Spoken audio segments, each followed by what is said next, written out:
Good morning students. आज मैं इस वीडियो में आपको उन सारी एडजस्टमेंट के बारे में बताऊंगा जो सब में गिवन होती हैं और साइड की ट्रायल बैलेंस, जो ट्रायल बैलेंस से बाहर दे रखी होती है एडजस्टमेंट, तो उनका इफेक्ट किस तरीके पड़ता है ट्रेडिंग अकाउंट या प्रॉफिट एंड लॉस अकाउंट में और बैलेंस शीट में, उन सब के बारे में मैं आपको बताऊंगा एक टेबल की हेल्प से। ओके, तो इस टेबल के थ्रू हम आपको बहुत सारी एडजस्टमेंट बताएंगे।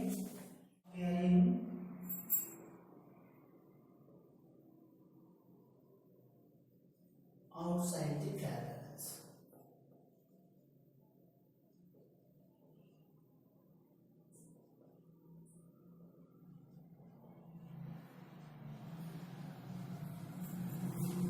तो फर्स्ट कॉलम हम बना लेते हैं सीरियल नंबर का, second adjustment,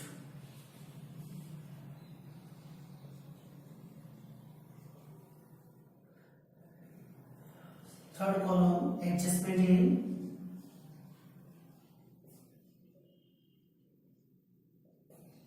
credit account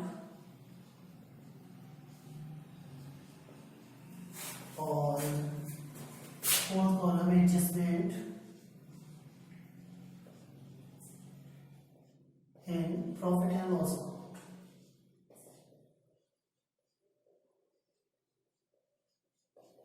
adjustment in balance sheet. Okay ना,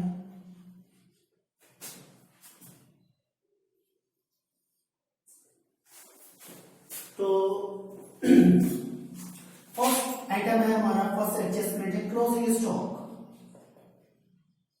जब ट्रायल बैलेंस में गिवन नहीं होगा, ट्रायल बैलेंस के आउटसाइड में नीचे गिवन होगा क्लोजिंग स्टॉक, तो क्लोजिंग स्टॉक को हम कहां पे शो करते हैं? ट्रेडिंग अकाउंट के क्रेडिट साइड में, shown on credit side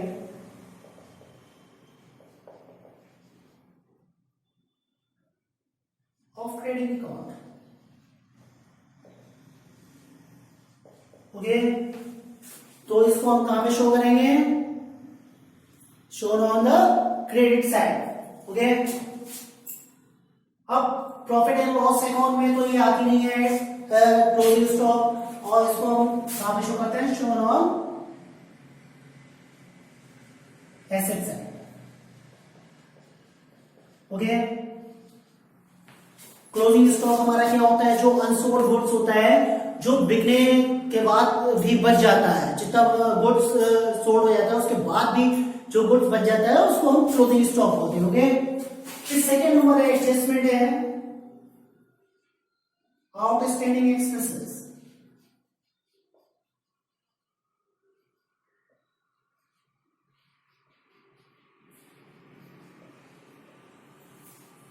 तो इसको हम अगर ये जो दे रखा हुआ है इसका एक्सपेंसेस ट्रेडिंग में आया हुआ है, तो add to the respective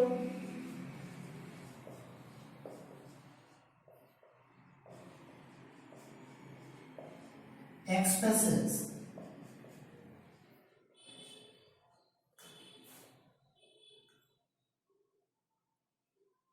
on debit side. Okay, same to same जब ये एडजस्टमेंट अगर प्रॉफिट एंड लॉस अकाउंट में होगा तो हम क्या करेंगे? Add to the respective expenses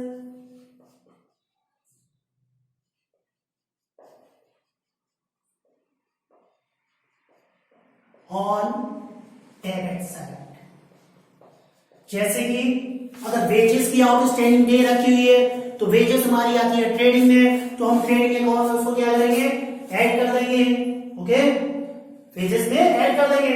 और अगर सैलरी पे हमारी आउटस्टैंडिंग दे रखी है और सैलरी हमारी आती है प्रॉफिट एंड लॉस अकाउंट के डेबिट में, तो प्रॉफिट एंड लॉस अकाउंट के डेबिट में उसको ऐड कर देंगे जितनी भी अमाउंट आउटस्टैंडिंग की दे रखी होगी। और फाइनली इसको बैलेंस शीट में कहां पे शो करेंगे? तो shown on liability side।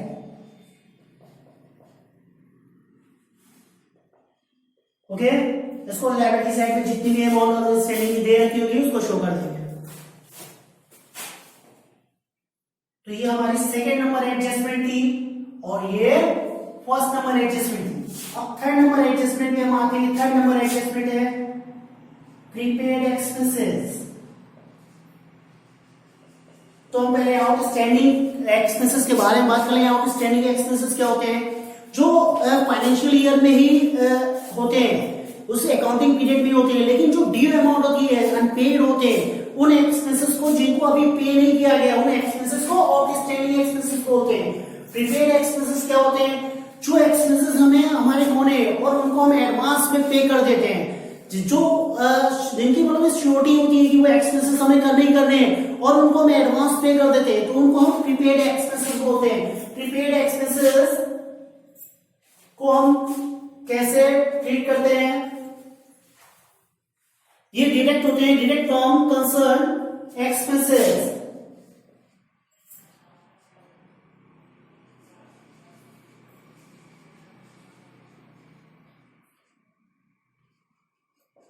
Expenses on debit side. Debit side में जो भी इनके एक्सपेंसेस होते हैं वहां से डिडक्ट होते हैं ये, और ये प्रॉफिट एंड लॉस अकाउंट में भी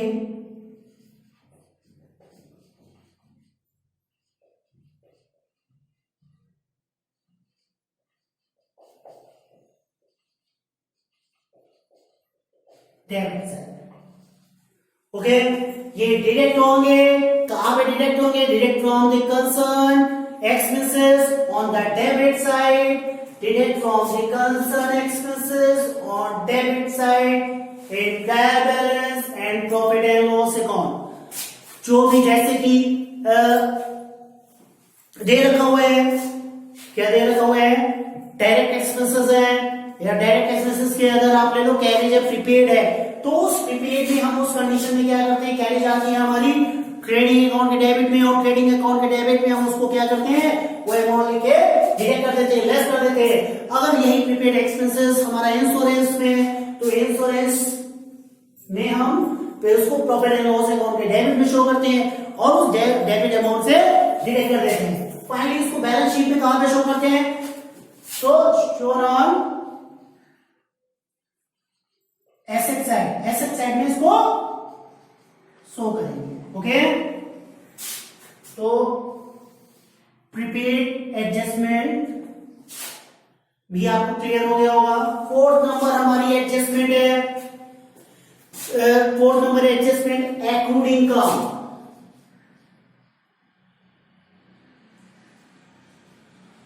एक्रूड इनकम, तो ये हमारी एक्रूड इनकम कहां पे आएगी? Add to the concern income on the credit side.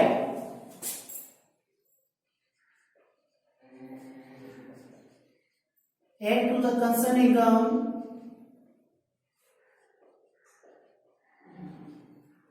On credit side. इसको हम जो भी हमारी इनकम होती है, और इनकम होती है जो वो हम कहां पे शो करते हैं? प्रॉफिट एंड लॉस अकाउंट के क्रेडिट में, और क्रेडिट उसमें जो क्रेडिट में शो करते हैं उसमें ऐड कर देते हैं। जैसे कि इंटरेस्ट ऑन इन्वेस्टमेंट हुआ, तो ये हमारी इनकम हुई, इनडायरेक्ट इनकम। तो इसको हम क्या करेंगे कि प्रॉफिट एंड लॉस अकाउंट में क्रेडिट साइड में शो करेंगे, और जितनी भी एक्रूड दे रखी होगी अमाउंट, उस एक्रूड को एडजस्टमेंट को ऐड कर देंगे, और फाइनली हम इसको बैलेंस शीट में कहां शो करेंगे? तो shown on asset side. Asset side में इसको शो करते हैं।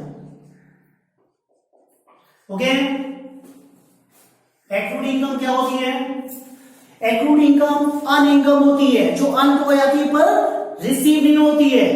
रिसीव नहीं होती है लेकिन अन हो जाती है। जैसे कि बहुत सारी इनकम्स होती हैं जो अन हो जाती है, डेफिनेटली वो मिलेंगी आफ्टर सम टाइम, लेकिन इमीडिएट नहीं मिलती है। तो इस टाइप की एक्सपेंस, इस टाइप की इनकम को हम क्या बोलते हैं? Accrued income. इनको हम प्रॉफिट एंड लॉस अकाउंट के क्रेडिट साइड में ऐड कर देते हैं, जो भी उससे रिलेटेड इनकम होती है, और एसेट साइड में शो कर देते हैं। ओके, फिर इसके बाद नेक्स्ट एडजस्टमेंट आती है अनएक्रूड इनकम।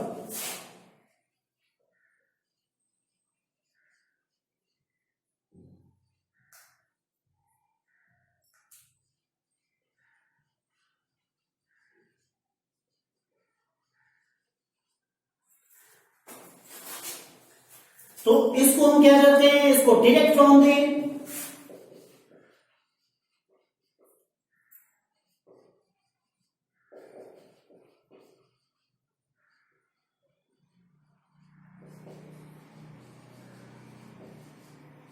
क्रेडिट साइड में जो कंसर्न इनकम होती है उससे रिलेटेड, उससे हम क्या करते हैं, डिडक्ट कर देते हैं और क्रेडिट साइड पे शो करते हैं। और एसेट्स में हम क्या करते हैं, show on a liability side.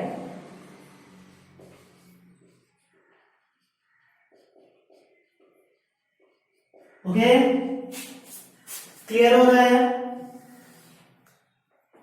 Next आता है हमारी एडजस्टमेंट। नेक्स्ट एडजस्टमेंट है इंटरेस्ट ऑन कैपिटल।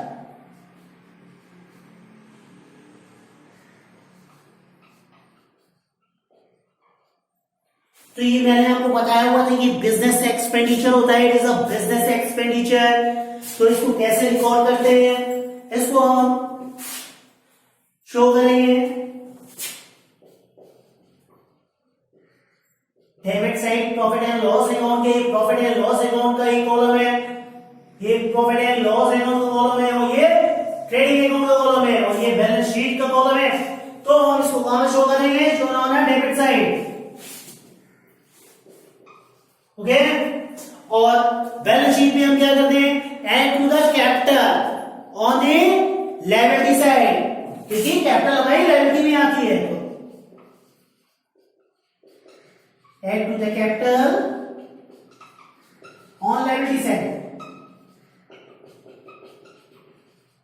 ओके, दिखाई दे रहा है। आई थिंक ये चीजें 6 जो एडजस्टमेंट है आपको क्लियरली समझ में आ गई होगी। अब मैं आगे 7 नंबर एडजस्टमेंट इधर लिखता हूं, इंटरेस्ट ऑन ड्रॉइंग। तो इंटरेस्ट ऑन ड्रॉइंग को हम क्या करेंगे, डिडक्ट फ्रॉम द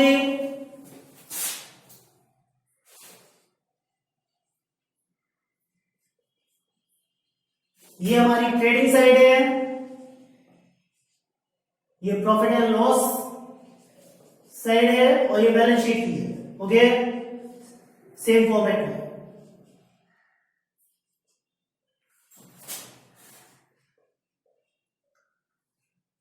कैपिटल, या इसको हम ऐसा लिख सकते हैं, ठीक है, कैपिटल से ना करके हम इसको पहले तो यहां पे शो करेंगे, show on credit side,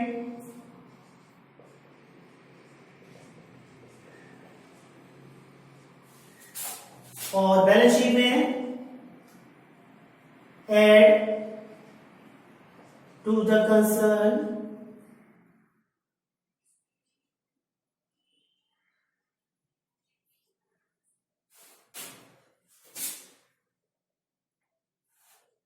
income. Okay, इसको हम कहां पे ऐड करेंगे, इसको हम ऐड करेंगे जो भी ड्राइंग होगी, add to the drawing. Okay, यह हम कैपिटल से डिडक्ट भी कर सकते हैं। तो add to the drawing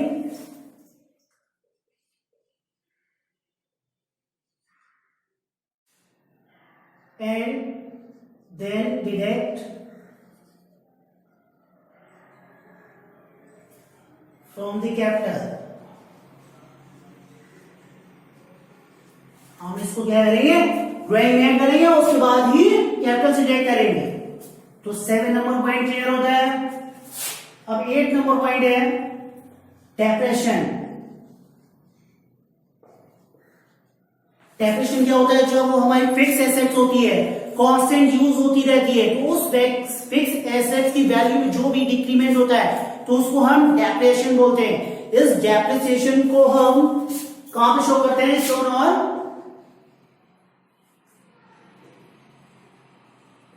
debit side, profit and loss account के डेबिट साइड में शो करते हैं।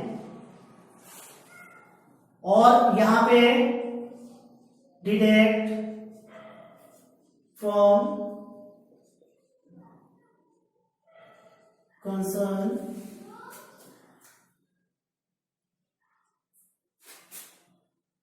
As on assets side. Okay, इसको डिडक्ट करते हैं जो भी हमारी एसेट्स होती है जिसमें डेप्रेशन होता है, तो deduct from the concern as on the asset side. Okay, फिर नेक्स्ट आता है हमारा 9 नंबर, provision for bad debts.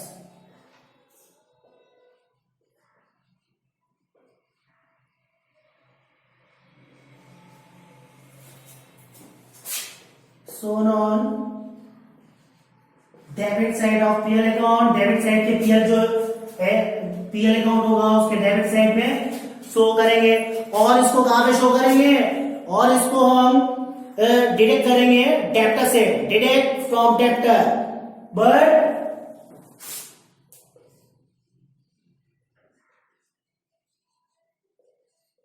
Debtor हमारा कहां आता है,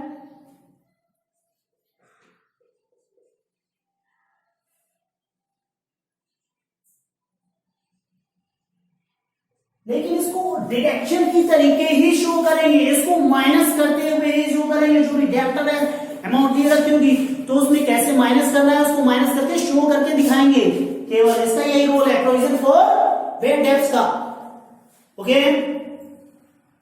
फिर इसके बाद आता है हमारा प्रोविजन फॉर डाउटफुल डेब्ट्स। तो ये तो हमारा था बैड डेब्ट्स या प्रोविजन फॉर बैड डेब्ट बोलिए, इसको हम अगर बना देते हैं return of bad debts, same चीज होगी, और 10 number provision for bad debts.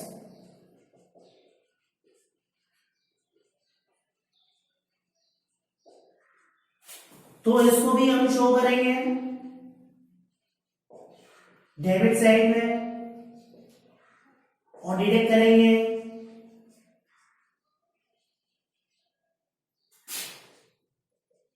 debtor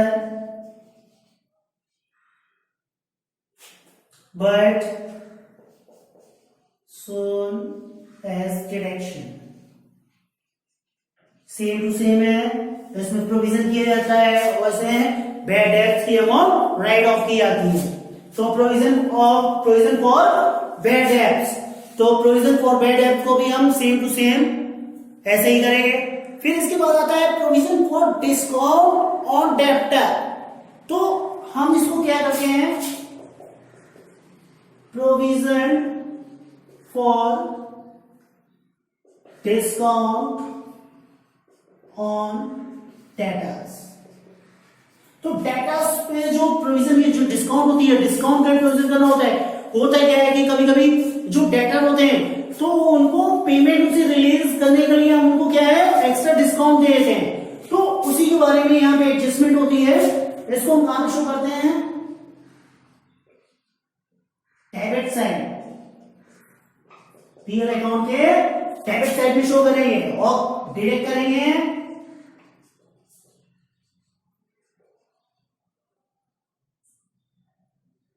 from the rest amount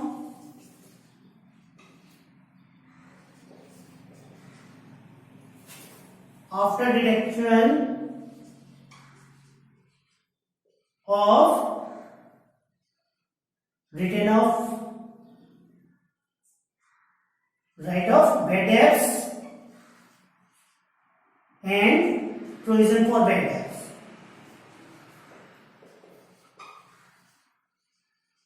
okay, इसको हम क्या करते हैं, जो प्रोविजन फॉर हमारा provision for discount on debtor है, तो हम इसका प्रोविजन डिस्काउंट करते हैं डेटर को। तो जो भी हमारी राइट ऑफ करने के बाद जो बैड डेब्ट्स अमाउंट होती है इसको डेटर में भी, इसको भी डेटर में माइनस करते हैं एसेट साइड में। फिर प्रोविजन में भी प्रोविजन फॉर बैड डेब्ट्स होता है तो भी हम डेटर में क्या करते हैं माइनस करते हैं। फिर जो रेस्ट मनी होती है, रेस्ट अमाउंट होती है, फिर जो अमाउंट आती है उस रेस्ट पार्ट की हम डिस्काउंट निकालते हैं और उसको हम पीएल अकाउंट के डेबिट में शो करते हैं, और जो रेस्ट अमाउंट होती है उसमें भी डिस्काउंट अमाउंट लेस कर देते हैं, और फाइनल जो अमाउंट आती है उसको एसेट साइड में एज अ डेटर शो करते हैं। ओके, तो इसको आप इसका स्क्रीनशॉट ले लीजिए या फिर पॉज करके देख लीजिएगा, मैं इसको रब करता हूं और आगे कुछ एडजस्टमेंट है, एडजस्टमेंट आइटम उनको भी बताएगा हूं।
इसके बाद 12 नंबर एडजस्टमेंट है मैनेजर कमीशन।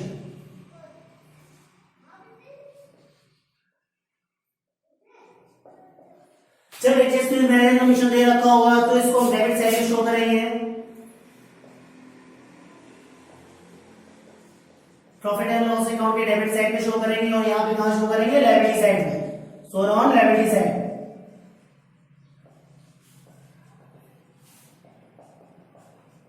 ओके, अब 13 नंबर हमारी एडजस्टमेंट है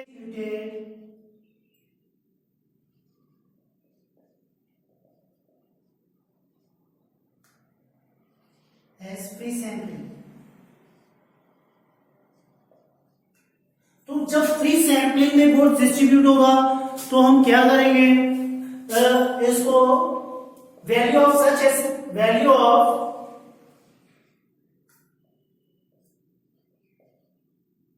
such goods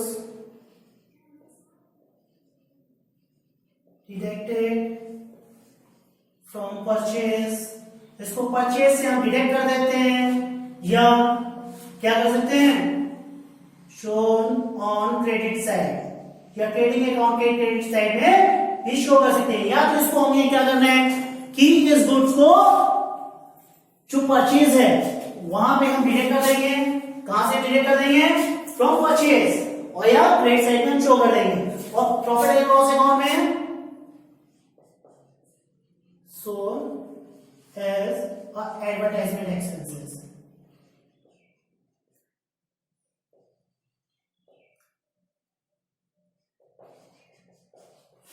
और इसको प्रॉफिट एंड लॉस अकाउंट के डेबिट साइड में शो कर देंगे। ओके, और profit and loss balance sheet में कोई भी अमाउंट शो नहीं करेंगे। ओके, नेक्स्ट एडजस्टमेंट आती है हमारी goods taken for personal expenses as a drawing. Okay, तो हम जब इस टाइप का गुड्स होता है तो उसको क्या करते हैं, उसको value of such goods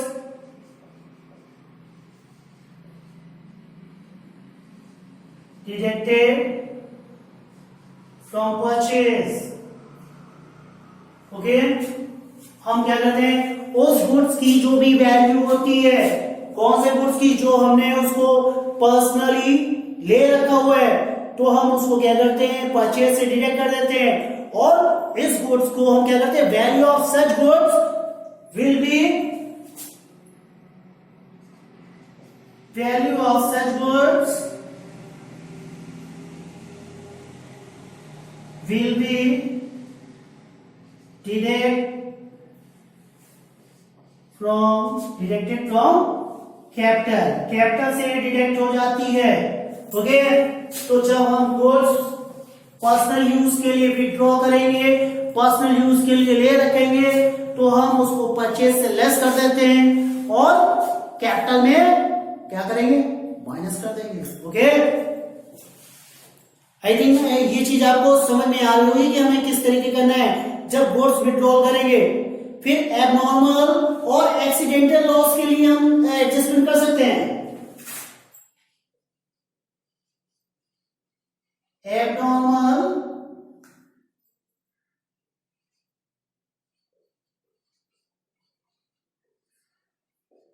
accidental loss, तो अगर ये गुड्स होता है, गुड्स जाता है तो हम इसको परचेज से लेस कर सकते हैं, और नहीं आता है तो हम केवल शोन ऑन डेबिट साइड, क्योंकि लॉस हो रही है और यहां पे डिडक्ट फ्रॉम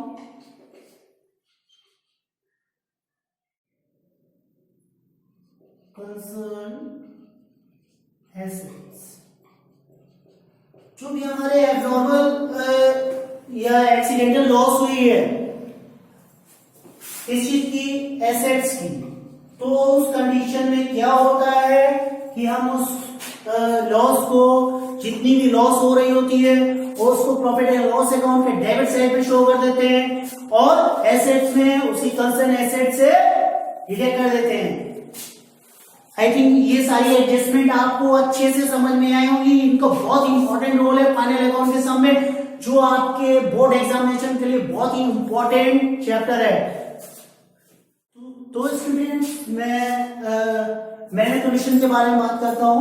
मैनेज कमीशन को हम डेबिट साइड में शो कर देते हैं और लायबिलिटी साइड में शो करते हैं, लेकिन कभी कभी मैनेज कमीशन का जो परसेंटेज होता है, the percentage of manage commission is given on the net profit. जब नेट प्रॉफिट पे उसका परसेंटेज दे रखा होता है, तो टू टाइप्स कंडीशन हो सकती है, दो तरीके की कंडीशन हो सकती है। फर्स्ट हो सकती है commission to manager at a percentage of net profit which is found out before charging such commission। जब बिफोर चार्जिंग सच कमीशन होगा तो इसको हम कैसे मैनेज कमीशन निकालेंगे, और जब commission to manager at a percentage of net profit which is found out after charging such commission, जब आफ्टर चार्जिंग सच कमीशन होगा तो किस तरीके हम मैनेज कमीशन को फाइंड आउट करते हैं। तो हम इसमें जब भी इस तरीके का before such type of commission होता है, तो जो हमारी बैलेंस अमाउंट होती है, balance amount means credit minus debit.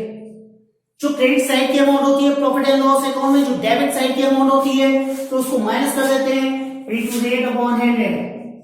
जो भी रेट दे रखा होता है, इस तरीके हमारा मैनेज कमीशन निकल आता है। किस कंडीशन में? Before charging such commission. Okay, इस कंडीशन में हमारा निकल आएगा। जो बैलेंस अमाउंट होती है इसको नेट प्रॉफिट भी बोल सकते हैं।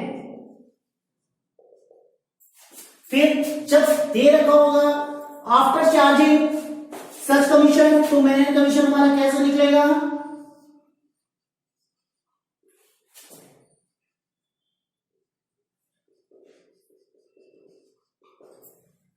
उस कंडीशन में हम नेट प्रॉफिट, जो भी हमारी बैलेंस अमाउंट होगी, प्रॉफिट एंड लॉस अकाउंट की बैलेंस फिगर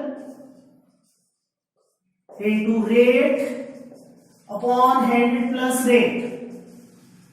तो स्टूडेंट, इस बात को आपको ध्यान देना है कि जो एडजस्टमेंट में मैनेजर कमीशन दे रखा हुआ है वो बिफोर कमीशन दे रखा हुआ है, बिफोर चार्जिंग सच कमीशन या आफ्टर चार्जिंग सच कमीशन दे रखा हुआ है। जब बिफोर चार्जिंग होगा तो जो 100 है परसेंटेज के लिए हम यूज करेंगे, तो रेट अपॉन 100 ही करेंगे। जो हमारा बैलेंस फिगर होगा means profit and loss account में क्रेडिट साइड से जब हम डेबिट साइड को लेस करेंगे तो जो बैलेंस फिगर होगा, नेट प्रॉफिट होगा, उसी पे निकलता है मैनेजर कमीशन, तो रेट अपॉन 100 होगा। और जब आफ्टर चार्जिंग सच कमीशन लिखा होगा एडजस्टमेंट में, तो हम क्या करेंगे? Net profit into rate upon 100 plus rate करेंगे। उम्मीद करता हूं कि आप सबको ये सारी एडजस्टमेंट बहुत अच्छे से समझ में आ गई, जो आपके बोर्ड एग्जामिनेशन के लिए बहुत ही इंपॉर्टेंट है। और फाइनल अकाउंट के किसी भी सम को सॉल्व करने के लिए मोस्ट इंपॉर्टेंट जो एडजस्टमेंट थी उसको मैंने आपको इस टेबल वाइज बताया हुआ है। और नेक्स्ट वीडियो में मैं आऊंगा इसी एडजस्टमेंट से रिलेटेड सम को लेके। जब तक के लिए